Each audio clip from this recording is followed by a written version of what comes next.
Hello and welcome back to the Sky and the Shy podcast. I'm your host, Edwin Garcia, and today we are talking about the Chicago Sky's Game 4 victory against the Connecticut Sun, where they won 79-69 and advanced to the WNBA Finals for the first time since 2014. Wow. Amazing, incredible performance from the Chicago Sky. We're going to get into it. We're going to get into all the details of Game 4 and talk about kind of a WNBA Finals preview. We really can't do that quite yet because there's still a Game 5 that needs to happen for the other side and to see who the other opponent is, but we're going to talk about it briefly. All right, so this was a seminal moment for the Chicago Sky. This was a game, one of the best games they've played all year. We've been talking about it consistently that they needed to have a game where everyone was firing in all cylinders. And in this game, they still didn't quite get that, but they got awfully close. The Chicago Sky dominated from the jump. They never, ever let up. They never, ever let the Sun get fully into the game. They started the game midway through the first quarter. They were up 20-11 with 3:52 left in the first, and they were dominant from start to finish. In fact, the Connecticut Sun never held a lead. Not even for a moment in the first quarter. They never did. The game started off with a Courtney Vandersloot 3, and from then on, it was all Sky all the time, all night long. Courtney Vandersloot was definitely, to me, player of the game just because she had an above and beyond performance.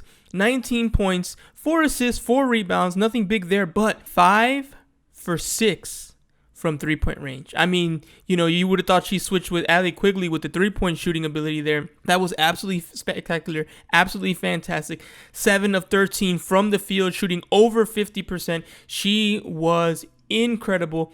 19 points, led all scorers. Just a phenomenal performance from Courtney Vandersloot and the Chicago Sky at large. 4 of the team's 5 starters in double figures. In fact, the starting lineup alone outscored the Connecticut Sun. The starting lineup scored 71 of the team's 79 points. If you just account for the starting lineup, they would have still beat the Connecticut Sun by 2. That's just incredible. That's just amazing. And that's a testament to the starting lineup, how well they played. They all played deep minutes except for Quigley, who had 27. Everyone else was 30 plus, and everyone else was in double digits. Again, Quigley was the only outlier. She wasn't spectacular. She only had 6 points. 3 of them came from the free throw line.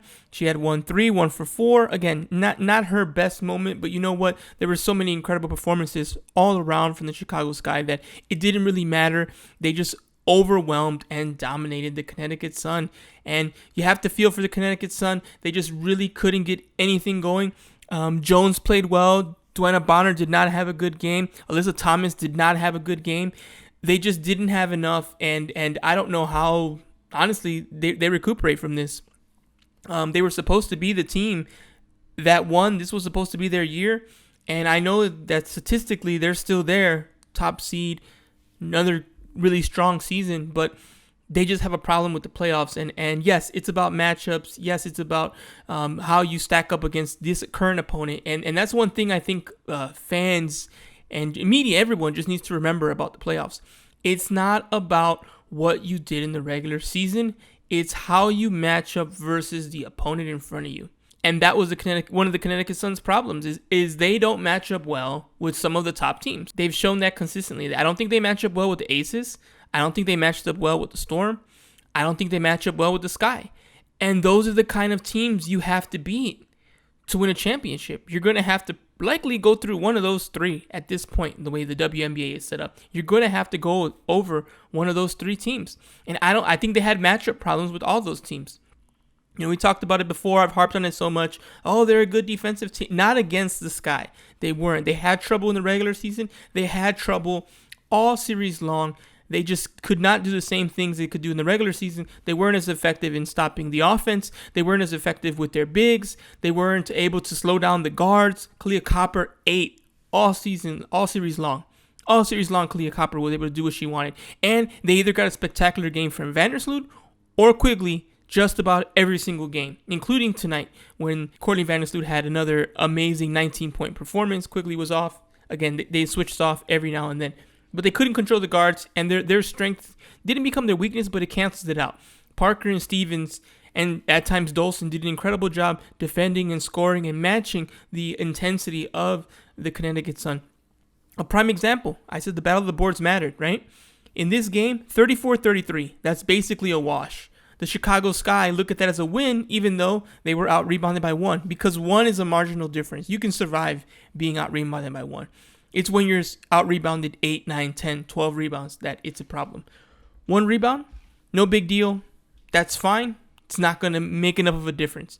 And when you look at the Sun, that was the problem, right? 3-point percentage. We talked about it. The Sun, 47%, really, really good. The Sky, 48%, and they made 12 of their threes compared to the Suns' 8 threes. And just like that, every single thing we look at down the line, the Sky outperformed the Sun everywhere they needed to and everywhere they had to. So obviously this isn't a Connecticut Sun podcast, so I don't know what things they can do to solve those problems. Probably need to get a guard who can score offensively and be a little bit better defensively to disrupt some of those top guards in the league. But again, that's something that the Connecticut Suns organization will have to try to figure out, because again, another top seed year.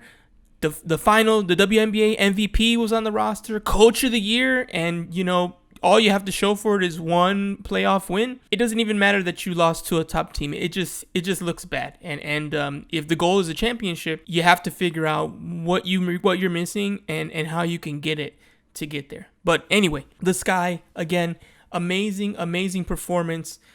All around fantastic. Really, the only main negatives would probably be the lack of bench production. You didn't get too much from the bench. Diamond DeShields gave you 6 points, and everyone else was pretty pedestrian. Dolson had a couple boards. She had a couple assists. So there wasn't much there, but also that's part of the starting 5 playing so well. They also played a lot of minutes because it was a key game, and they were playing well. So you kind of accept that trade-off because you got those monstrous performances from your starting 5. And it had to be one of those. I thought the bench would have to step up, but they didn't have to because the starting 5 played so well. And again, the Sky have not lost at home. They were 6-10 in Wintrust Arena, at Wintrust Arena throughout the season. But here in the playoffs, they've made it a strength. They've won all their home games. They've taken care of business. They did everything they had to do in this series against the Sun. They took a road game, shocked them with that first game, and then they took care of home court. They won their 2 games. They'll have to use a similar strategy in the WNBA Finals, but we're going to get to that in a moment. I just want to take another moment here to talk about this team and this fan base, this community, everything about the Chicago Sky. What an incredible event it was. Wintrust Arena is kind of notorious for being a bit quiet, a bit kind of corporate almost, and it was anything but that last night. The Sky were so aggressive, so active. The fan base was loud. You had some stars out there, like Chance the Rapper was there in the front, and you had Scottie Pippen was there supporting the women, and it was just a great environment. Wonderful to see the team kind of being rallied around all through the city of Chicago. On the front page of the Sun-Times today, front page, Chicago Sky making the WNBA Finals. That's amazing to see. You love to see it. And again, when you win, you get more attention. It causes people to have to address you and talk about you in a different way, and the Sky are witnessing that firsthand. So it was amazing, and it was an amazing night on Chicago Sky Twitter. Everyone was abuzz, everyone with a positive vibe. Some wonderful pictures from the Chicago Sky Twitter account celebrating the moment, seeing James Wade embrace the team, all the players dancing, Candace Parker emotional, talking about her former coach Pat Summitt and what it means for her to play like this at this moment, making the big decision to come home to Chicago. And some people criticized the decision. They didn't think it made sense. They thought it was more of you want to come home and end your career. And while that may be true, this wasn't a retirement destination. This was on a basketball level the correct decision. The Chicago Sky were better equipped to make a championship run versus the LA Sparks. And every day that goes on now, Candace Parker looks like she made the right basketball decision, because this team is in the WNBA Finals, and the Sparks did not make the playoffs this year. So, kudos to Candace for making a tough decision, leaving her WNBA home of Los Angeles and coming to her hometown of Chicago and balling out and showing that this was not just a homecoming and just we're going to hang out for a couple years and then call it a career. This was, hey, we're trying to win a championship. And they're in perfect position. They are in the best position. The only team that is in the WNBA Finals as of right now. Obviously, that will be changing in the next few hours here or so when we actually play Game 5 of the other series, Phoenix Mercury versus Las Vegas Aces. But as of right now, there's only one team in the WNBA Finals. That's the Chicago Sky, and two other teams fighting for that spot. Okay, so because there are two teams fighting for that spot, we can't necessarily do a WNBA Finals preview. That's kind of impossible because there are two theoretical options. So instead, what I want to do is kind of talk a little bit about both teams and what's going to happen. So with the final matchup here, it's Aces versus Mercury. It's going to be in Las Vegas. So I think you have to give the Aces the edge. The Aces are also, in my opinion, the more talented team, the more fully fleshed out team. They've been here before, made a deep run last year. They know what they need to do. They know now that if they win, they have home court throughout the rest of the playoffs. In the finals, they would have home court. So I think I wouldn't say they're in the driver's seat because they've had to fight and scratch and claw to get to the Game 5. They had to push Game 4. But they are at home. They are at home, and that's definitely an advantage. And in a competitive series against the Mercury, that might be just enough for them to edge out and win. But we'll have to wait and see. We'll have to wait and see until Friday when both teams play. And the winner will move on to the WNBA Finals and play the Chicago Sky. So it'll be really interesting to see one who wins and how that team matches up with the Sky. Personally, to be honest, I know the players can't say it because, you have to kind of be polite, but I would prefer the Phoenix Mercury. I think that they're just the weaker team compared to the Aces, especially for the Sky. I feel like the Aces are, I would not say a perfect team, but they are just so well stacked. And as long as they work out their rotations correctly and utilize their players well, they're really, really difficult to beat, as the Sky have found out throughout the years in their battles, in their rivalry that's kind of developed since 2019, the year of the Hamby Heave, which we like to not talk about, but unfortunately we have to talk about, especially now that we're getting near the end of the season here. And I think definitely the Aces are the stronger team. Not to knock the Mercury, they have the talent, right? They got Brittany Griner, they got Taurasi, Skylar Diggins-Smith. They have a lot of really, really great players on the Phoenix Mercury. That's why they're this far. That's why they've pushed the Aces to the edge, and we're right there with a chance to close it out and still have another chance to close it out because they have that kind of talent, because they have some of the greatest players to ever play in the WNBA on their team. But I still have to give the edge to the Aces. Again, they're at home, and they just have so much talent with Cambage, with Aja Wilson, with Kelsey Plum, with Derica Hamby. They're just too stacked, and I think they'll be too much. And they were last night. They went on a 24-0 run at a certain point, and the Aces can totally do that. They ended up blowing out the Phoenix Mercury. They're a scary team, so we'll see if they're able to close it out. Again, it's Game 5, so it becomes a pick'em game. You really don't know what's going to happen. Anything can happen in one game, as we've seen throughout these playoffs. So we'll see if they're able to kind of, get to that level just like they did in Game 4 and close it out and reach a Game 5. But regardless of who wins, the Sky will be on the road. So it's just a matter of, will they go to Las Vegas and play the Aces, or will they be heading to Phoenix to play the Mercury? And that first game of the WNBA Finals will be on Sunday. Again, regardless, it'll be on Sunday. It'll be on the road. And the start time for that game is already known. It will be at 2 p.m. CT on Sunday. So it's a bit of an early game, kind of a matinee. So check your local listings. Again, 2 p.m. CT, that's 12 p.m. PT, and that's 3 p.m. Eastern time. So check your local listings. You know where you are in the world. Make sure you know exactly when the game will be, so you don't miss it. So it'll start on Sunday regardless. So the advantage that the Sky will have now is at least they get a couple of days rest here. They can rest Thursday, they can rest Friday, Saturday. I think that's the longest rest they've had since the playoffs have started. It's been fast, it's been furious, and it's a much needed rest the team could use given how much they've played in the last couple weeks.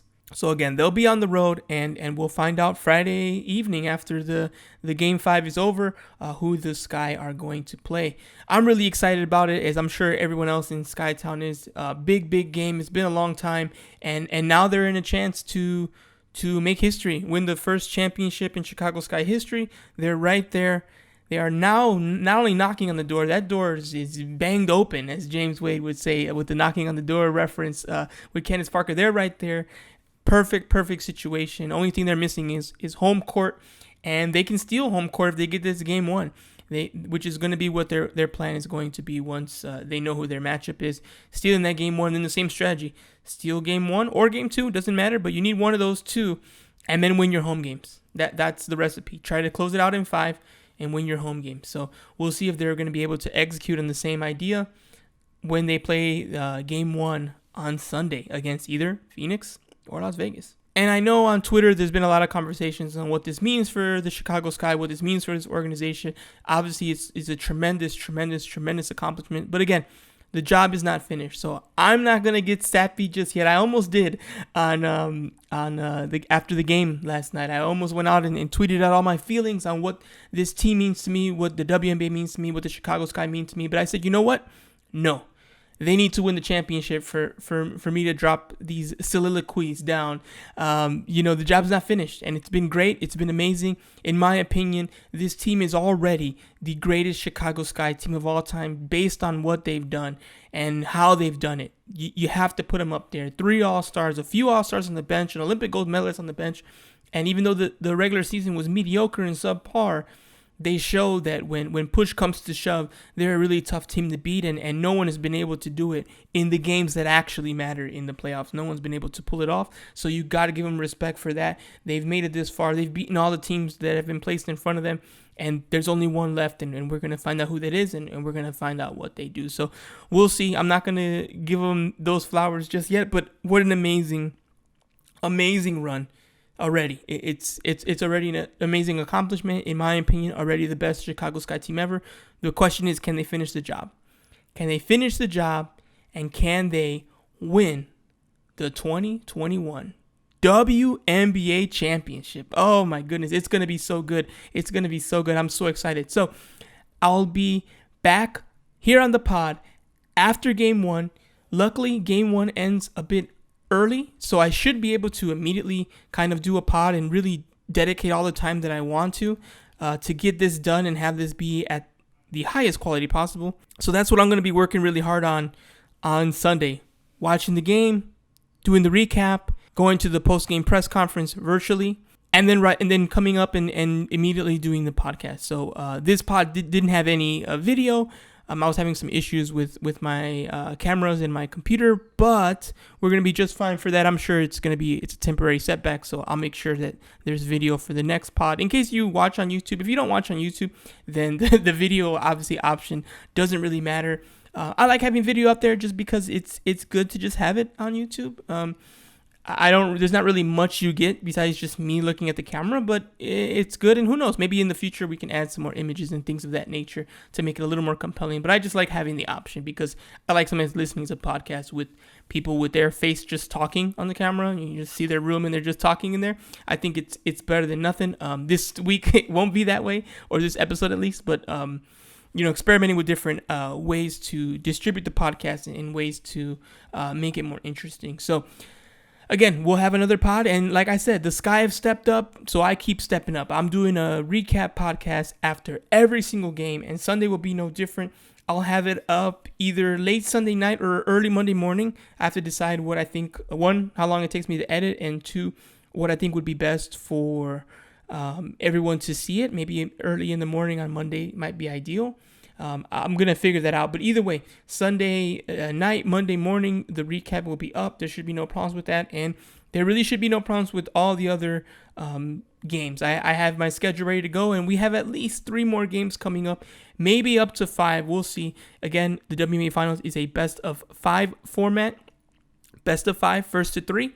And we'll see. We have 1 Chicago Sky home game left guaranteed. That's Game 3 at Wintrust Arena. And Game 1 and 2, again, as we've mentioned, will either be in Las Vegas or Phoenix. And we'll find out about that on Friday. So make sure you're following me on Twitter at SkyInTheShy. That's my handle there. That's where I'll be talking about everything to do with this WNBA Finals. I have a lot of articles to write, a lot of recaps to write. Also, I'm doing work with Swish Appeal, so I'm sure I'll be part of the WNBA Finals preview coverage. And yeah, I'm just really excited about this upcoming week. It's going to be a great week. Hopefully it ends with the Chicago Sky winning a championship sometime in the next week or the following week, depending on how far the series goes. But we're going to have to wait and see. So looking forward to Game 1 of the WNBA Finals, Chicago Sky versus either the Aces or the Mercury. Either way, after the game, we'll break it down, we'll recap it, and we'll talk about the results. So until next time, go Sky.